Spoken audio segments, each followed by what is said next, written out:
This is it. The end of 2020. We made it.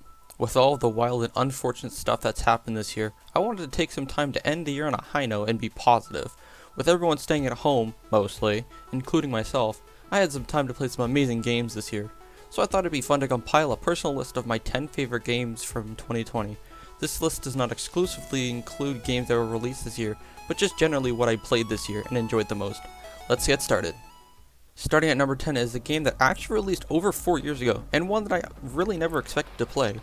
However, when I finally got the chance to sit down and play Doom 2016, it was a great experience.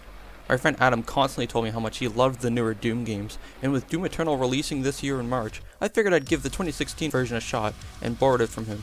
The combat is brutal and gory, the weapons hit hard and all feel fun to use. The enemies are large and intimidating, but nothing that can't be utterly obliterated with a super shotgun. The levels were interesting and packed with secrets to uncover, weapon mods to unlock and upgrade, and much more depth from a game about killing demons than I expected.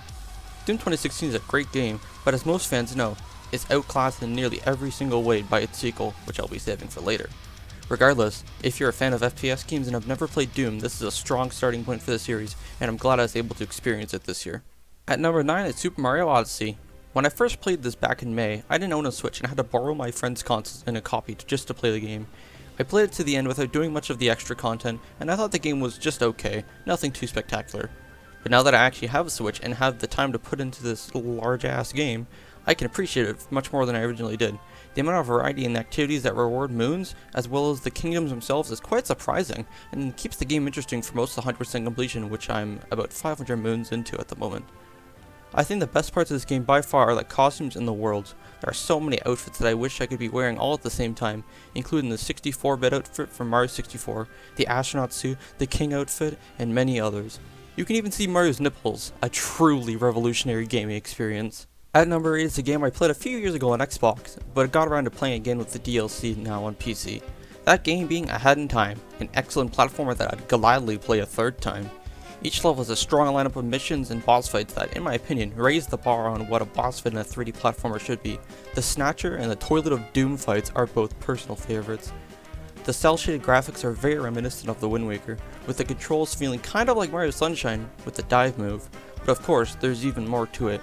Double jumping, diving, and grappling has never felt so good in a 3D platformer, and I'm starting to think that I actually like it more than Mario Odyssey's moveset, which also feels great to control. There aren't many missions in the game, but you can tell that Gears for Breakfast, the developers of the game, went for quality over quantity with it. So many of the missions in this game are memorable. I could probably name most of the levels in the game despite not having played it for a few months. However, my main reason for a second playthrough of Ahead in Time was to play the DLC, and it did not disappoint. Both Sealed the Deal and Yakuza Metro were worth playing a second playthrough of the entire game, and I still have yet to work my way through Death Wish, which is a very refreshing challenge.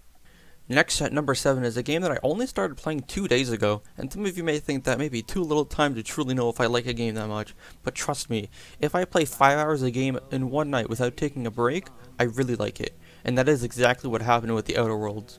During the summer, I played Fallout 76, and while I did enjoy my time with the game, it is nothing compared to what Obsidian has crafted in The Outer Worlds.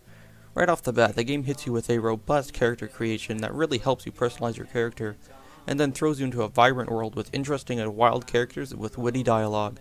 Not only that, if you spend enough time in the first area of Edgewater on Terra 2, the first planet, the game will throw you a hard decision that has huge effects on the settlements in that area. It was something that I had almost debated taking a break or heading to bed to sleep on the decision. That's how hard it struck me. I wanted to pick one option, but my companion, whom I liked, had reasons for choosing the other option, so I was at a moral standstill. These are the types of hard decisions I look for in an RPG like this. Something that makes me think about more than what I want to pick, but also how it affects every other character and every other group in the game. While it may be a minor choice, it got me super invested in the game world and hooked me immediately. I have since played over 7 hours in the game, unlocked 5 companions, and reached level 14, and I know my time with Outer Worlds is far from over. At number 6 is another game I never thought I would find myself playing, Halo: The Master Chief Collection. My older brother was always more into Call of Duty growing up, so naturally that's what I played as well. We had Halo Reach, but I never really gave it a fair chance as a kid. I had fond memories of playing the first mission of Halo 1 campaign at my grandparents' house on the original Xbox, but I never got any further than that first mission.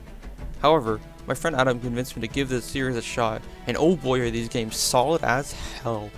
So far, I've played the first and second Halo campaigns and Reach's campaign, as well as dabbled in some public and private matches and multiplayer. And I gotta say, for a game that released 19 years ago, Halo 1's campaign still feels great to play.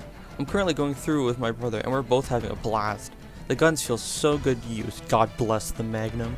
The driving is dumb and timeless and makes you feel like the fucking Drift King for Tokyo Drift. I wanted to make a dedicated video about the first Halo game, so hopefully you guys will be able to see that in the future. The fact that 343 Industries was able to throw so much good content into one massive collection is astonishing, and I cannot wait to plow through the rest of campaigns by myself or together with people. So in summary, the Flood can suck my dick. Moving to number 5, we have Ori and the Will of the Wisps. When I first played Ori and the Blind Forest back in 2018, I was hooked. It was the first Metroidvania game where I ever managed to complete and eventually 100%, and it gave me a better appreciation for the genre. The visuals were stunning, the soundtrack was great, the story was simple but impactful, the gameplay was smooth and frenetic. So how could they improve it in the sequel? Well, how about just doing more of it? Better visuals, more creative world themes, more characters, a hub area, more systems to create a more in-depth gameplay, more moves and abilities to earn, more secrets to uncover. They even thought to add boss fights, which were some of the best moments in the game for me personally, especially when playing on the highest difficulty. The addition of side quests were also cool and a nice break from the main objectives. While I think the ending of the first game was more emotionally gripping, this game's ending still made me tear up. All in all, Ori and the Will of the Wisps is an extraordinary game from start to end that I could not put down and played to 100% in almost less than a week. At number 4, we have a game from 2018. Super Smash Bros. Ultimate is my favorite fighting game of all time, no questions asked. Name another game where you can play as both Mario and Steve from Minecraft. You can't. The roster has so much variety and care put into every single character. You can feel the dedication oozing from this game. King K. Rool, Inkling, Incineroar, Kirby, Min-Min, Banjo-Kazooie, Isabelle, Yoshi, Lucas. These are just some of my favorite characters to play as, and they all play differently from one another, which is truly brilliant. The changes to gameplay from Smash 4 are also very nice, and has several quality of life updates that make it feel that much more polished. The changes to gameplay from Smash 4 are also very nice, and has several quality of life updates that make it feel that much more polished. Battles are more cinematic with the score popping up and the camera zooming in on the final hit. Several customization options, including being able to disable hazards on stages, are a very welcome addition. The stage list is stronger than ever, with so much variety it makes my brain hurt. The story mode, World of Light, is also more in depth than I originally perceived, with different spirits levels but a whole damn skill tree to unlock upgrades from. Anyone that said this game was a port of Smash 4 is an absolute clown. The amount of new content is great, and after unlocking the last character yesterday with my brother, I can safely say that I'll be playing Ultimate for a very long time into the future, whether it be with friends or by myself. Masahiro Sakurai and his team have gone above and beyond once again with this game, and I couldn't be happier about it. Number 3 is a game that I've been playing for many years, and will continue to play until it's over. Despite taking several breaks from it over the past 4 years, Destiny 2 has never left my mind. And with the newest expansion Beyond Light, the hobby and grind is back in full force. This is the first game I ever have played over 1,000 hours in, and I have enjoyed it the whole time. The amount of time I've spent playing this game with people in raids, strikes, the Crucible, doing quests, etc. is more than I ever thought it would be. The new dungeon that released in June this year with Season 11, Prophecy, is one of the coolest areas in the game. It's so mysterious and trippy that I've played this dungeon a few times without having powerful rewards to go for, just because I thought it was so cool. The story continues to evolve with each season and expansion, and I'm excited to see what Bungie has planned for Year 4. Speaking of which, Beyond Light! I love the new Destination Europa with its dynamic weather system and stunning visuals. The new element, Stasis, adds so much to the game that it's hard to remember what the game was like without it. The new supers, while not absolutely game-breaking in PvE, are all a blast to use. My main class is a Titan, so I'm very familiar with using Glacial Quake and blowing everything to hell with ice explosions. The new exotics in Beyond Light and all of 2020 have also been a blast to play with as well. Hawkmoon, Lament, Ruinous Effigy, Fourth Horseman, Tommy's Matchbook. All of these have provided me with new playstyles and were a blast to try out. I have yet to play the new raid Deepstone Crypt, but watching the world's first race was enough to convince me to grind for it. The jumping section when you're working your way around the exterior of the spaceship legitimately made my jaw drop. There is so much to talk about with Destiny 2, so I'll leave it with this. Very few games have been able to hold my attention for many years like Destiny 2 has, and I have no plans to stop playing it anytime soon. Now it's time for number 2. And do you remember how at number 10 I discussed Doom 2016? And mentioned how I'd be saving the sequel for later? Well, it's later.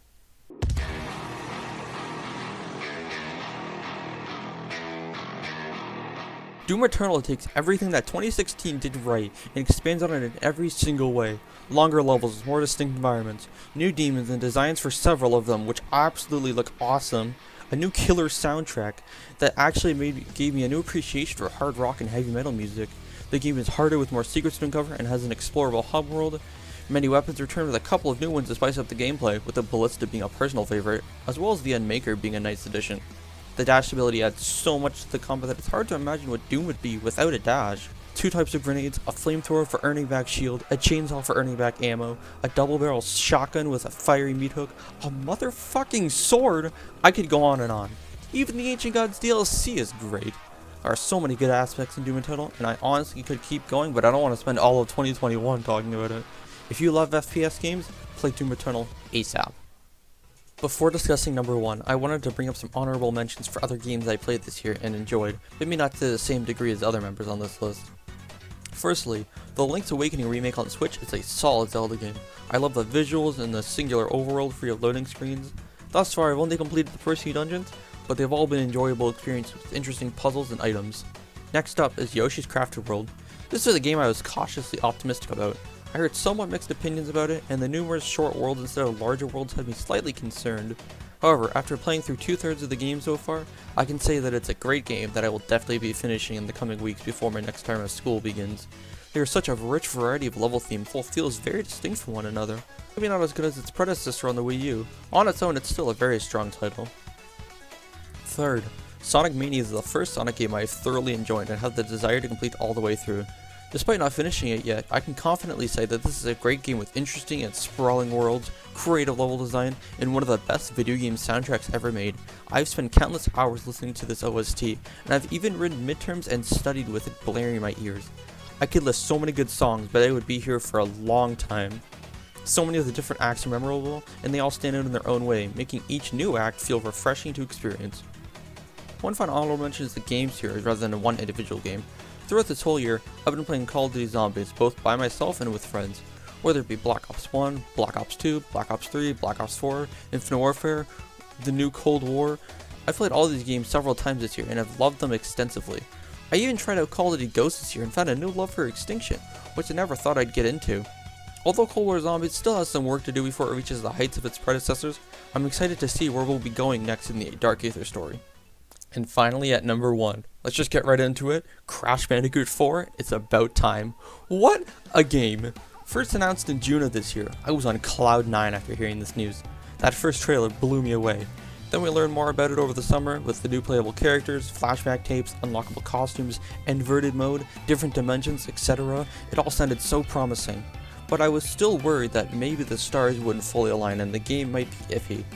Eventually, October 2nd rolled around and I drove to Best Buy that morning with my brother to pick up the game. And I gotta say, ladies and gentlemen, they did it. They freaking did it. Toys for Bob has created one of the best platformers and video games I have ever played. The levels are challenging and difficult in all the right ways, especially towards the end of the game. They are so expertly crafted and all feel distinct from one another. Complementing these strong levels are the brilliant controls for every character. Everything feels so buttery smooth and precise. The slide jump is beautiful, the shadow underneath their feet is a huge convenience feature, and the masks change up every single level they're in without feeling gimmicky. Being able to switch between Crash and Coco at any time is a nice feature, and the extra timeline levels with Tawna, Dingodile, and Cortex are all entertaining. The costumes are so unique with so many classics, my favorite being the balloon animal costumes. They even have unique death animations. The soundtrack, while maybe not on the same level as Sonic Mania, still has a few slappers and fits Crash Bandicoot extremely well. Even the story has a twist towards the end of the game that completely caught me off guard, and I loved it. The cutscenes were super well animated and have so much life imbued into them, and I gotta say, the writing is on point in basically every cutscene. I laughed out loud more times than I can count at the stuff the characters were spewing at each other. I am just so shocked that Toys R Us could pull off a game like this, and truly wow me more than I had ever hoped they would. Such a spectacular game. And well, here we are, that's the end of my list. I hope you enjoyed. Hope you have a happy holidays and will have a happy new year. Here's making 2021 the best one yet. Thank you for watching.